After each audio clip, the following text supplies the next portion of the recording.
Hello all, welcome to my channel. ఈరోజు super special tasty paneer biryani మీరు ఎప్పుడు ట్రై చేయని విధంగా ఉంటుంది. రెస్టారెంట్ స్టైల్ కంటే ది బెస్ట్గా ఉంటుంది. ఒక్కసారి మీరు ఇలా చేసి పెడితే ప్రతిసారి మిమ్మల్ని గుర్తు చేసుకోవాల్సిందే. పన్నీర్ బిర్యానీ తిన్నప్పుడు అంత బాగుంటుంది టేస్ట్. సింపుల్ ఇంగ్రీడియంట్స్, టేస్ట్ మాత్రం వేరే లెవెల్లో ఉంటుంది. పన్నీర్ని కొంచెం కసూరి మేతి వేసి ఫ్రై చేసి పక్కన పెట్టుకున్నాను. ఇప్పుడు బిర్యానీ రైస్ ఉడికించుకోవడానికి మసాలాలు ఇలాచి, దాల్చిన చెక్క, అలాగే లవంగాలు, నల్ల యాలుక, బిర్యానీ ఆకు, బిర్యానీ పువ్వు, సాజీరా, మరాఠీ మొక్క, ఈ స్పైసెస్ అంటే ఈ మసాలాలు తీసుకున్నాను. ఒక హాఫ్ స్పూన్ అల్లం వెల్లుల్లి పేస్ట్ వేసుకోవాలి ఇదే వాటర్లో. అలాగే టేస్ట్కి తగ్గట్టుగా ఉప్పు వేసుకోండి. ఉప్పు సరిపడంత వేసుకోండి. అలాగే కొంచెం ఆయిల్ వేసుకోండి. ఉప్పు వేసుకోవడం వల్ల రైస్ చప్పగా ఉండకుండా కొంచెం సాల్టీగా చాలా బాగుంటుంది. ఇప్పుడు నేను ఒక అడుగు మందంగా ఉన్న ఒక గిన్నెను తీసుకున్నాను. ఇందులో 2 స్పూన్లు అంటే 1.5 స్పూన్ నెయ్యి వేసుకున్నాను. అలాగే 1 స్పూన్ ఆయిల్ వేసుకున్నాను. ఇంత సరిపోతుంది. ఇది వేసుకున్న తర్వాత ఈ ఆయిల్, నెయ్యి బాగా వేడెక్కాలి. ఇవి వేడెక్కిన తర్వాత స్పైసెస్ నేను ఓన్లీ బిర్యానీ ఆకు వేసాను. నచ్చితే ఇంకా లవంగాలు, అలాగే ఇలాచీ కూడా వేసుకోవాలండి. ఇది తర్వాత క్లిప్ ఇక్కడ మిస్ అయింది, తర్వాత వేసుకున్నాను నేను. ఇక్కడ వేసుకోవడం మర్చిపోయి. 2గా చీల్చుకున్న పచ్చిమిర్చి వేసుకోండి. అవి కొంచెం ఫ్రై అయిన తర్వాత ఇలా సన్నగా కట్ చేసుకున్న ఉల్లిపాయ, ఒక మీడియం సైజ్ పెద్ద ఉల్లిపాయని చిన్న ముక్కలుగా కట్ చేసి వేసుకున్నాను. వీలైనంత సన్నగా కట్ చేసుకోవాలండి, చాలా బాగుంటుంది. ఇలా బాగా కలిపి మూత పెట్టేసుకొని ఇలా కలర్ చేంజ్ అయ్యే వరకు మంచిగా ఫ్రై చేసుకోవాలి. మంట మీడియం టు లో ఫ్లేమ్లో పెట్టుకొని ఫ్రై చేసుకోవాలి. అప్పుడే అన్ని ఉల్లిపాయలు ఈవెన్గా ఫ్రై అవుతాయి. ఇప్పుడు ఇందులో 1 స్పూన్ అల్లం వెల్లుల్లి పేస్ట్ వేసుకోండి. ఇది కొంచెం పచ్చివాసన పోయి ఫ్రై అయ్యేలాగా బాగా ఫ్రై చేసుకోండి. ఇది కొంచెం ఫ్రై అయిన తర్వాత తగినంత పసుపు, అలాగే 1 స్పూన్ ఇందులో నేను ఎవరెస్ట్ సాహి బిర్యానీ మసాలా వాడాను. చాలా బాగుంటుంది. ఏ బిర్యానీకైనా ఈ మసాలా ఒకసారి ట్రై చేయండి. అలాగే 1 స్పూన్ ధనియాల పొడి, పచ్చి ధనియాల పొడి వేసుకొని మంట లో ఫ్లేమ్లో పెట్టుకొని ఈ స్పైసెస్ మంచిగా ఫ్రై చేసుకోవాలి.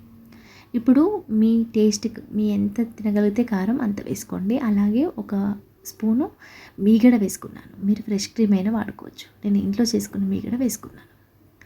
ఇలా వేసుకొని మంచిగా ఫ్రై చేసుకోవాలి. కారం, మీగడ కలిపి, ఈ బటర్ కలిపి ఫ్రై అవుతుంటే చాలా బాగుంటుంది టేస్ట్.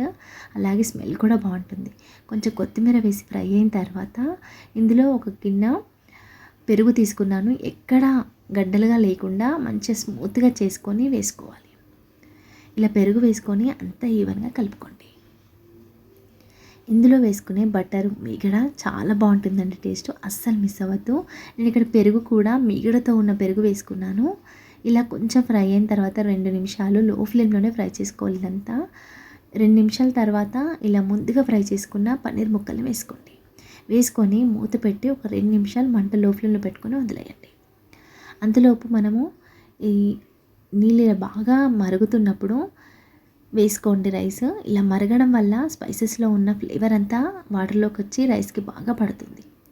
ఇలా 70% ఉడికించుకుంటే సరిపోతుంది రైస్ని. 70% ఉడికిన తర్వాత తీసి ఇలా వాటర్ లేకుండా మనం ముందుగా రెడీ చేసుకున్న ఈ పన్నీర్ గ్రేవీలో వేసుకోవాలి. నేను ఇక్కడ స్పైసెస్ తీసేయలేదు. మీరు కావాలనుకుంటే రైస్లో అన్ని స్పైసెస్ తీసేసుకుంటే రైస్ చాలా నీట్గా ఉంటుందండి. నేను స్పైసెస్తో పాటుగానే వేసుకున్నాను. వేసి ఇలా ఈవెన్గా స్ప్రెడ్ చేసుకోండి. స్ప్రెడ్ చేసి ఇప్పుడు దీనిలో కొంచెం కొత్తిమీర వేసుకోవాలి. కొత్తిమీర వేసిన తర్వాత ఇప్పుడు నేను ఇక్కడ ఎలాంటి ఫుడ్ కలర్ వేసుకోలేదండి. మీరు నచ్చితే ఇక్కడ పుదీనా అయినా వేసుకోవచ్చు. ఫుడ్ కలర్కి బదులుగా నెయ్యిని గోరువెచ్చగా చేసుకొని, అంటే కొంచెం వేడిగా చేసుకొని అందులో పసుపు వేయాలి. ఎక్కువ వేడి చేసుకోవద్దు, నెయ్యి మాడిపోతుంది. కొంచెం వేడెక్కిన తర్వాత పసుపు వేసుకొని ఈ నెయ్యిని పైన వేసుకుంటే ఫుడ్ కలర్లా చాలా బాగుంటుంది, హెల్దీ కూడా. మీరు ఇలా మంట మీడియం ఫ్లేమ్లో పెట్టి మూత పెట్టి ఒక 5 నిమిషాలు మీడియం ఫ్లేమ్ మీద, తర్వాత లో ఫ్లేమ్లో పెట్టి బరువు పెట్టి వదిలేయండి.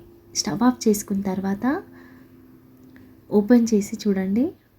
స్టవ్ ఆఫ్ చేసిన వెంటనే ఇలా మూత తీయకుండా ఒక 5 మినిట్స్ తర్వాత ఓపెన్ చేసుకోండి. అంతే.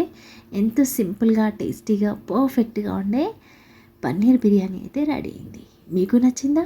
నచ్చితే తప్పకుండా ట్రై చేయండి. మీకు ఎలా వచ్చిందో నాకు కామెంట్ సెక్షన్లో చెప్పండి.